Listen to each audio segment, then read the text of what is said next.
शम तम पम बम बम मम मम हम हम सम सम तम तम पम पम जम जम धीम झीम छीम छीम द्राम द्राम द्रीम द्रीम द्रव द्रव ओम नमो अरति भगवती श्रीमती पवित्र जला विषिञ्चे। श्री वीतरागाय नमः। दह दह पच पच पच पच ओम नमो ओम ह्रीं श्रीं क्रू क्रू ओम नमो अर्हं झं झ्वीं छ्वीं हंसा झं वं पह छां छीं छूं छीं। श्रावक श्रेष्ठी अस्माकं चतुर्विशंगानाम् आरिकामा आर्ष्मती माताजी सत्संग सानिध्यो यजमानस्य नितिन जैन सचिन जैन घीवाले स्तर परिवारस्य समस्त आग्रा दिगंबर जैन समाजस्य सर्वेषां शांतिधारा कर्तॄणां दर्शकाणां उपस्थित भव श्रावक श्राविकाणां मोहिनी जैन स्वास्थ्य लाभ हेतु बेबी जैन स्वास्थ्य लाभ हेतु कल्याणमस्तु सदास्तु। आयुर्वल्ली विलासं सकल सुख फलदायक वसनल्पं धीरं वीरं शरीरं रूपम् उपनेत्वा तनोत्वा चिकेतिं सिद्धिं वृद्धिं समृद्धिं प्रतिदितरणे स्फुरयदुच्चै प्रतापं कान्तिं शान्तिं समाधिं वितरतु जगतामुत्तमा शान्तिधारा। जन्म तप ज्ञान निर्वाण पंच कल्याण द्विन मार्गं निर्वपामिति स्वाहा। सिद्धाचार्य उपाध्याय सर्वसाधु पंच परमेष्ठिभ्यो मार्गं निर्वपामिति। ओम ह्रीं श्री भगवानी अष्टोत्तरस्य नामभ्यो मार्गं निर्वपामिति। ओम ह्रीं श्री सम्यक् दर्शन चारित्राणि तत्त्वार्षोत्के सततभ्यो नमः। आचार्य भगवन्त गुरुदेवात् समस्त मुनिराजभ्यो नमः। अर्घ्यं निर्वपामिति। स्वस्तित्र लोकवेत्तैकचिदर्घमाय स्वस्तित्र कालसकिलायत विस्तृताय द्रवस्य शुद्धिमधिगम्य यथा निरूपम् प्रतिज्ञानाय जिन प्रतिमाग्रे पुष्पांजलिं क्षिपामि। श्री नमे स्वस्ति स्वस्ति श्री नमीन श्री पार स्वस्ति स्वस्ति श्री वर्धमाना। विश्वास मुझे तुम पर आत्म बल को ये गुरुमान साथी बन जाते हैं। ओम ह्रीं श्री नवदेवीभ्यः ओम ह्रीं श्री नवदेवीभ्यो मोहान्धकार विनाशनाय दीपं निर्वपामिति। श्री नवदेवीभ्यो अष्टकर्मदयनाय धूपं निर्वपामिति। ओम ह्रीं श्री नवदेवीभ्यो मोक्षफल पद प्राप्तये फलं निर्वपामिति। अनर्घ्य पद प्राप्तये अर्घ्यं निर्वपामिति। ओम ह्रीं श्री सिद्धाचार्य उपाध्याय सर्वसाधु जैन धर्मजनागम नित्यचैतन्यभ्यो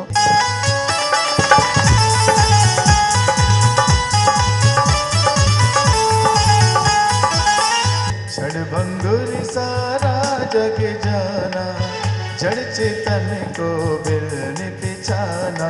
ओम ह्रीं श्री परम शांति विधायकाय हृदय स्थिताय श्री वृषभ जिन शरणाय संसार ताप विनाशनाय चंदनं निर्वपामिति। क्षुधारोग विनाशनाय नैवेद्यं निर्वपामिति। ओम ह्रीं परम शांति विधायकाय हृदय स्थिताय वृषभ जिन शरणाय मोहान्धकार विनाशनाय दीपम निर्वपामिति। ओम ह्रीं आषाढ़ कृष्ण द्वितीयां गर्मंगल मंडताय श्री ऋषभ देवाय नमार्घ्यं निर्वपामिति। श्री वृषभ जिन शरणाय नमार्घ्यं निर्वपामिति। बोली ज्ञान सागर जी महाराज की जय हो। जयकारा गुरुदेव का। जय गुरुदेव। राह में आए जो दीन दुखी, राह में आए जो दीन दुखी, सत्य की राह दिखाते चलो, धर्म की गंगा बहाते चलो।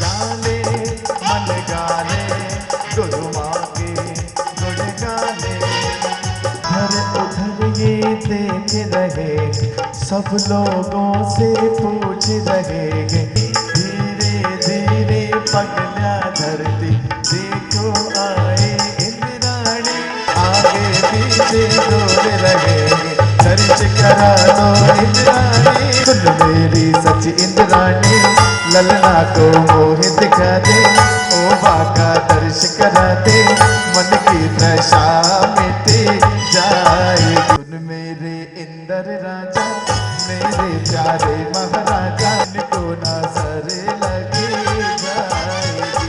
कैसे दे दो मैं तुमको बताऊं, लाला ने बड़ा प्यारा लगे। टेक के मांग रहे सर को झुका कर मांग रहे, हाथ जोड़ कर मांग रहे, करो इंद्राणी। इंद्र हजार नेत्र बनाकर प्रभु दर्शन को करते, धरती झूमे अंबर झूमे, धरती झूमे अंबर झूमे, रतन गगन से बरसे के सब विद जय बोलो, प्रभु की जय बोलो। ओम ह्रीं मेरुबल मनोबल करणाय कली महाविजक्षर सहित आहे हृदय स्थित आहे श्री वृषभजिन चरणाय नमार्गिम नृपपामिति। ओम निवन महिमा केविजक्षर संयुता शिव शब्दजनाय नमार्गिम नृपामते। निवन महिमा युक्मा विजक्षर संयुता शिव शब्दजनाय नमार्गिम नृपामते स्वाहा। हृदय स्थित आहे श्री वृषभजिन चरणाय पूर्ण अर्घ्यम निर्वपामिति। नमः श्री वर्धमानाय निर्धूते कलिलात्मने सालोकानां त्रिलोकानां यद्विद्यादर्पणायते। बोली देवाई देव एक जरड़ श्री आदिनाथ भगवान की जय। बोली देवाई देव एक जरड़ मूल नायक श्री पार्शनाथ भगवान की जय। आचार्य गुरुवर श्री शांति सागर छाणी महाराज की जय। आचार्य गुरुवर श्री विद्यासागर जी मुनिराज की जय। परम पूज्य श्रेष्ठम पटाचार्य आचार्य श्री 108 ज्ञान सागर जी मुनिराज की जय। आचार्य गुरुवर श्री के सागर जी मुनिराज की जय।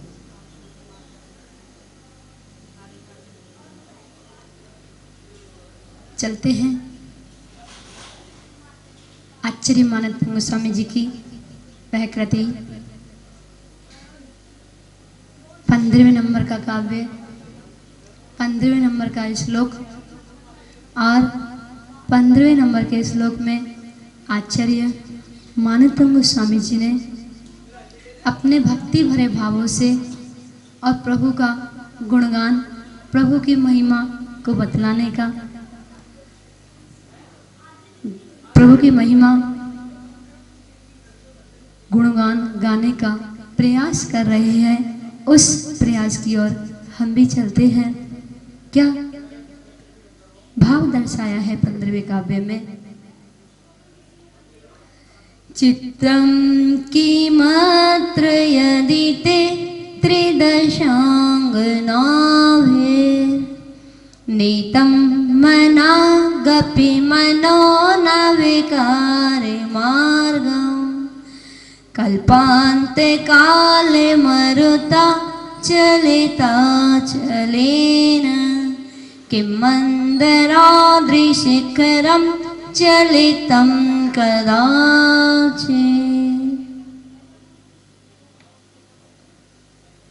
हे भगवान,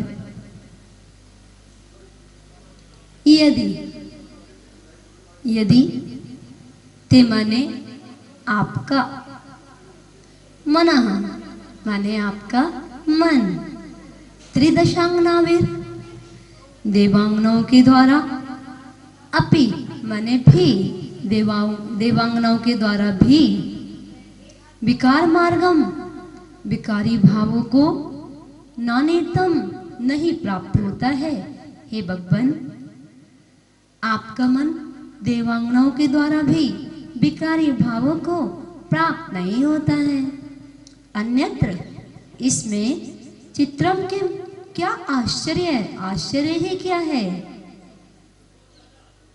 चलिता चले न, पर्वतों को चलायमान करने वाले, कल्पांत काल, ऐसी प्रलय काल की मरुता माने पवन से, वायु के द्वारा, किम माने क्या, कदाचित कभी, मंद्राद्रि शिखरम सुमेरु पर्वत का शिखर चोटी, चलितम चलायमान हुआ है, हिलाया गया है, अर्थात नहीं हिलाया गया।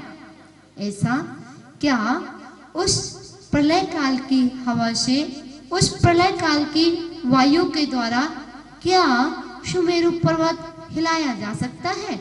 नहीं। ऐसे ही हे भगवान, आपका मन देवांगनाओं के द्वारा विकारी भावों को प्राप्त हो सकता है? नहीं नहीं, कभी नहीं। इसमें कोई आश्चर्य की बात नहीं है। हे तपोधन, आपकी शुक्ल ध्यान मंडित तेजों में जो मूर्ति को डिगाने में स्वर्ग की लावणमयी अनुपम अप्सराएं भी सफल नहीं हो सकी, अर्थात आपके ध्यान को भंग नहीं कर सकी।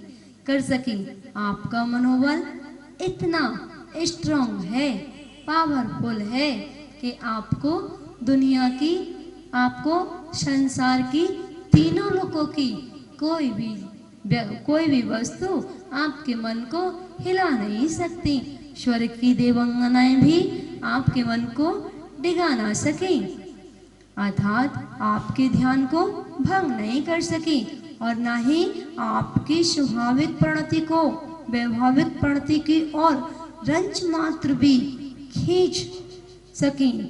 इसमें आश्चर्य करने की कोई बात नहीं है भगवान, क्योंकि कल्पांत काल अर्थात प्रलय काल की वह तेज आंधी, वह छोटे मोटे पर्वतों को भले ही कंपायमान कर दे, परंतु क्या सुमेरु जैसे पर्वत को, विशाल पर्वत की चोटी को हिला सकेगी? नहीं, कभी नहीं हिला सकेगी। हे भगवान, जैसे आपका मनोबल स्ट्रांग है, पावरफुल है, आप ध्यान में लीन हो जाते हो तो आपका मन कोई नहीं डिगा सकता। जैसे पारसनाथ भगवान ध्यान में लीन थे और वह कमठ कितने सारे ओले, पत्थर, बारिश, कितने उपसर्ग किए, लेकिन भगवान अपने ध्यान में लीन थे। वह अपने आप उनको कोई डिगा नहीं पाया। हे भगवान, वह तो तीर्थंकर प्रभु बनने वाले थे, वे तो पार्श्वनाथ भगवान थे, मोक्ष जाने वाले थे, सिद्ध सलाह को प्राप्त करने वाले थे। लेकिन सामान्य व्यक्ति भी जब आपके ध्यान में लीन हो जाता है, आपकी भक्ति में तल्लीन हो जाता है, तो वह भी, उसे भी कोई डिगा नहीं सकता अगर आपकी सच्ची भक्ति में लीन हो जाए तो। और उन जितना मनोबल वर्तमान में सामान्य व्यक्ति का तो मनोबल कोई डिगा सकता है, पर आपका मनोबल डिगाना कोई सामान्य चीज नहीं है। हे भगवान, अगर जैसे आपने ध्यान किया, अपने मनोबल को मजबूत किया, ऐसी ही शक्ति हमें मिल जाए। जैसी आचार्य मानतम गोस्वामी जी ने अपने अंतरंग में जो भक्ति, अपने अंतरंग से जो भक्ति की है, इस स्तोत्र के माध्यम से एक एक काव्य में दर्शाया है, आपका गुणगान किया है, आपकी गुणों की महिमा बतलाई है। ऐसे ही हमारा भी मनोबल मजबूत हो जाए, हम तो यही भावना बातें हैं भगवान। जिसका मन महान होता है उसका जीवन भी महान होता है, और जिसके मन में विकार पलता है उसका जीवन कभी महान नहीं होता। इसलिए हमेशा जीवन में जीने की कला सीखना चाहिए। बहुत से लोग बड़ी जल्दी नर्वस हो जाते हैं, जरा सी बातों का बुरा मान लेते हैं। नहीं, जो भगवान का सच्चा अच्छा भक्त होता है वो कभी किसी की बातों में नहीं आता है, और वह भगवान की भक्ति में इतना तन्मय हो जाता है कि भगवान की भक्ति करने से भक्त एक दिन भगवान बन जाता है। वह कंकड़ से शंकर बन जाता है, वह जीरो से हीरो बन जाता है, वह आत्मा से परमात्मा की ओर परमात्मा बन जाता है। तो उस परमात्मा की ओर हम भी चलते हैं, उस परमात्मा का ध्यान हम भी करना चाहते हैं। हे भगवान, आपके गुण, अनंत गुण, आपके अनंत गुणों से अनुराग करना, आपके गुणों का चिंतन करना, आपके गुणों का मनन करना, आपके गुणों का ध्यान करना, ये सब कर्म निर्जरा का कारण है। और भगवान, मन को महान बनाने के लिए विकार रहित बनना पड़ेगा।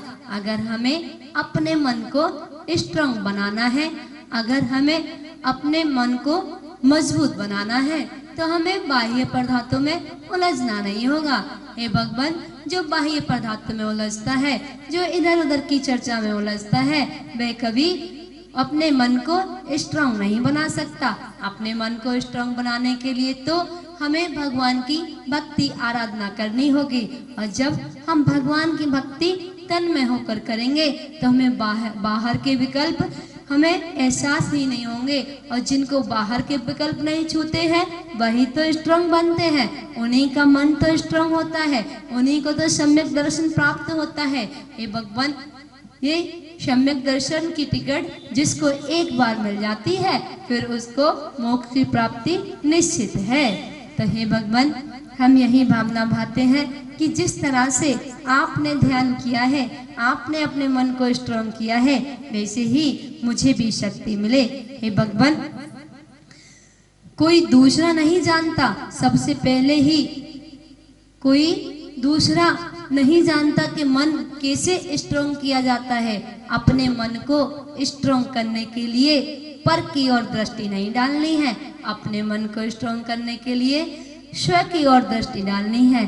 जितना हम अपने अंदर आने का प्रयास करेंगे, वो अनंत चतुष्टय, वो अनंत गुणों को देखने का प्रयास करेंगे। हे भगवान, मेरे अंदर भी अनंत दर्शन, अनंत ज्ञान, अनंत सुख, अनंत वीर्य जैसे गुण प्रकट करने की शक्ति है, पर अभी की नहीं, अभी प्राप्त नहीं हुई है।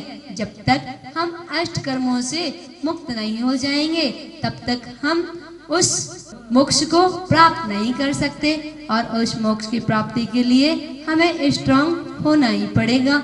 वो स्वाध्याय के माध्यम से, ध्यान के माध्यम से, संयम के माध्यम से, साधना के माध्यम से, व्रत के माध्यम से, नियम के माध्यम से, भक्ति के माध्यम से, आराधना के माध्यम से हमें अपने मनोबल को मजबूत स्ट्रांग करना होगा।